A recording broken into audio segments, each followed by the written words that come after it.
চালের জগতের আরো একটা দুর্দান্ত ভিডিও নিয়ে বাংলাপাড়া মার্কেটে আমি চলে এসেছি। তো আমার নাম হচ্ছে ফারুক। আমি আপনাদেরকে আজকে দেখাবো কত পরিমাণে বাংলাপাড়া মার্কেটে চাল রয়েছে আর আমার সাথে আপনারা কন্ট্যাক্ট কিভাবে করবেন।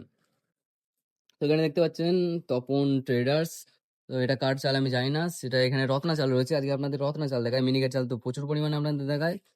রত্না চালের কোয়ালিটি দেখুন দাদা, রত্না চালও ঝকঝক করে আমাদের এখানে, কারণ এই চাল তো শরীরের পক্ষে খুবই অতুলনীয়। দাদা এখানে আছে 26 কেজি প্যাকেট, মানে 26 কেজি লেখা থাকে এখানে দেখুন, ওজন 26 কেজি। তো এখানে থাকে 25 কেজি বস্তা চাললে, মানে বস্তায় 26 কেজি ধরে না, 26 কেজি প্যাকেটে লেখা থাকে সব বস্তায় 25 কেজি বস্তার। তো আপনারা অর্ডার করলে 25 কেজি বস্তা পাবেন প্রচুর পরিমাণে, 5 ton 10 ton 15 ton 20 ton 25 ton, যত পরিমাণে মিনিকেট চাল নেবেন তত পরিমাণে পাবেন। দাদা এটা হাস্কিং চাল, তাতালের চাল, হাতের চাল, স্টিম রাইস, ঠিক আছে? তো আমাদের লোকেশনটা আমি শেয়ার করে দেবো আপনাদের, আর কন্ট্যাক্ট নম্বর, হোয়াটসঅ্যাপ নম্বর আমার তো স্ক্রিনে দেখা যাচ্ছে। আমার সাথে কন্ট্যাক্ট করুন আপনারা চাল নেওয়ার জন্য। তো আজকের ভিডিওটা বন্ধুরা এখানেই শেষ করছি, দেখা হবে পরের ভিডিওতে।